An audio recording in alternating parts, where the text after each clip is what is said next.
तो जो खबरें हम तक पहुंचती हैं, क्या वो वाकई पूरी कहानी होती हैं? अक्सर असलियत सतह के ठीक नीचे छिपी होती है। आज हम एक ऐसे ही छिपे हुए युद्ध की कहानी को समझने की कोशिश करेंगे, जिसका असली असर उससे कहीं ज्यादा गहरा था जो दुनिया को बताया गया। चलिए सीधे मुद्दे पर आते हैं। अमेरिकी अधिकारियों का ये बयान यही इस पूरी कहानी का सेंटर पॉइंट है। ये साफ बताता है कि जो हमें दिखाया गया वो शायद पूरी तस्वीर थी ही नहीं। असली कहानी तो उन आंकड़ों और उस नुकसान में छिपी है जिसके बारे में खुलकर बात नहीं की गई। तो सवाल ये है कि आखिर ये सब शुरू कैसे हुआ। देखिए, किसी भी बड़े टकराव की तरह इसकी शुरुआत भी एक बहुत ही तेज और नाटकीय घटना से हुई। सब कुछ बहुत तेजी से हुआ। 28 फरवरी 2026 को अमेरिका और इजराइल ने ईरान के अंदर एक बड़ा हमला किया और फिर कुछ ही घंटों के अंदर ईरान ने ऑपरेशन एपिक फ्यूरी नाम से एक जबरदस्त जवाबी कार्रवाई शुरू कर दी। 1 मार्च आते आते ये साफ हो चुका था कि मिडिल ईस्ट के कई देशों में अमेरिकी ठिकानों को निशाना बनाया गया था। ईरान का जवाब तो आ गया, पर इसका असली असर क्या था? असल नुकसान कितना बड़ा था? यहीं से देखिए कहानी बहुत दिलचस्प हो जाती है, क्योंकि पब्लिक में जो बताया गया उसके पीछे नुकसान का एक ऐसा पैमाना था जिसे छिपाकर रखा गया था। जरा इस नंबर पर गौर कीजिए, 1.1 अरब डॉलर। ये सिर्फ एक चीज की कीमत थी। कतर में तबाह हुआ एक बहुत ही advanced early warning radar system. ये पहला आंकड़ा था जिसने ईरान के हमलों की सटीकता और उनके असर की एक चौंकाने वाली तस्वीर पेश की। और ये कोई 1-2 जगह की बात नहीं थी। पूरे इलाके में कम से कम 17 अलग अलग अमेरिकी मिलिट्री, डिप्लोमैटिक और एयर डिफेंस ठिकानों को नुकसान पहुंचा था। ये एक बहुत बड़े लेवल पर किया गया और पूरी तरह से कोऑर्डिनेटेड हमला था। और जब इन सब शुरुआती नुकसानों को जोड़ा गया तो आंकड़ा सच में हैरान करने वाला था। सिर्फ लड़ाई के पहले 4 दिनों में ही लगभग 2 अरब डॉलर के अमेरिकी उपकरणों का नुकसान हो चुका था। ये एक बहुत बड़ा झटका था फाइनेंशियली। अब जरा देखते हैं कि असल में निशाना किसे बनाया गया था, क्योंकि यहीं से पूरी रणनीति समझ में आती है। ये सिर्फ बिल्डिंग या रनवे नहीं थे। नहीं, ईरान ने सीधे अमेरिकी एयर पावर की रीढ़ की हड्डी पर हमला किया था।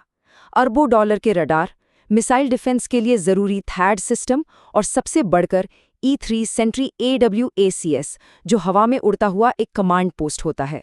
तो ये साफ है कि ये हमले बस यूं ही नहीं किए गए थे। इनके पीछे एक बहुत सोची समझी एक पूरी स्ट्रैटेजी थी। चलिए देखते हैं कि ये रणनीति आखिर थी क्या। इसे समझने के लिए एयर पावर के सहायक या इनेबलर्स ऑफ एयर पावर का कॉन्सेप्ट समझना जरूरी है। अब ये क्या होते हैं? देखिए, आसान भाषा में कहें तो ये वो चीज़ें हैं जिनके बिना दुनिया का सबसे एडवांस्ड फाइटर जेट भी ज़मीन पर खड़ा एक धातु का टुकड़ा है। रडार देखने के लिए, कम्युनिकेशन बात करने के लिए और टैंकर लंबी दूरी तक जाने के लिए। और ईरान ने ठीक इन्हीं सहायकों को एक एक करके निशाना बनाया। उनकी स्ट्रैटेजी बिल्कुल साफ थी।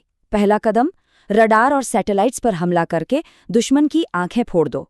दूसरा कदम, फ्यूल भरने वाले टैंकरों को तबाह कर दो ताकि फाइटर जेट्स ज्यादा दूर तक न जा सकें। और तीसरा और सबसे अहम कदम, AWACS पर हमला करके उनके पूरे कमांड और कंट्रोल सिस्टम में कंफ्यूजन पैदा कर दो। और इसके पीछे की सोच अगर देखें तो बहुत सीधी लेकिन असरदार है।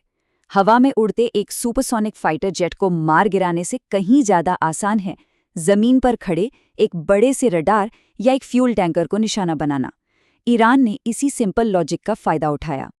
लेकिन अब सबसे बड़ा सवाल, ईरान के पास इतनी सटीक जानकारी आई कहां से? वो इतने अचूक निशाने कैसे लगा पाए? उनके पास ऐसा क्या था जो उन्हें इतना बड़ा एडवांटेज दे रहा था? इसका जवाब छिपा है एक ऐसी टेक्नोलॉजी में जिसके बारे में शायद किसी ने सोचा भी नहीं था। और ये सीक्रेट वेपन था, एक चीनी जासूसी सैटेलाइट। देखिए, ईरान का अपना सैटेलाइट 5 मीटर का रेजोल्यूशन देता था, मतलब आप एक कार देख सकते हैं। लेकिन चीन का ये नया TEE-01B सैटेलाइट ये आधा मीटर का रेजोल्यूशन देता है। इसका मतलब है कि आप सिर्फ कार ही नहीं बल्कि उस कार की लाइसेंस प्लेट भी पढ़ सकते हैं। ये एक जबरदस्त छलांग थी और इसका सबूत भी है। सैटेलाइट लॉग्स साफ साफ दिखाते हैं कि ईरान ने हमलों से ठीक पहले और ठीक बाद सऊदी अरब, जॉर्डन, बहरीन और इराक में मौजूद इन बड़े अमेरिकी ठिकानों पर नज़र रखने के लिए इसी सैटेलाइट का इस्तेमाल किया था। इसी से उन्हें अपने टारगेट्स की एकदम सटीक जानकारी मिली। तो ये सब सिर्फ पैसों या टूटे हुए उपकरणों की कमानी नहीं है, ये अमेरिका के लिए एक बहुत बड़ी एक स्ट्रेटेजिक वेकअप कॉल है। जैसे AWAX विमान पर हुए हमले को ही ले लीजिए।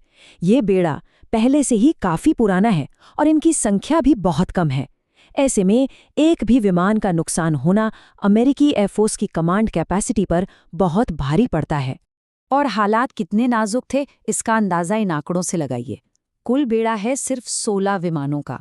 इनमें से भी किसी भी एक दिन औसतन सिर्फ 9 ही मिशन के लिए तैयार होते हैं और उनमें से 6 इस लड़ाई में तैनात थे। मतलब गलती की कोई गुंजाइश ही नहीं बची थी। जैसा कि एक डिफेंस एनालिस्ट ने बिल्कुल साफ साफ कहा, ये पूरा संघर्ष एक बहुत बड़ी खतरे की घंटी होनी चाहिए।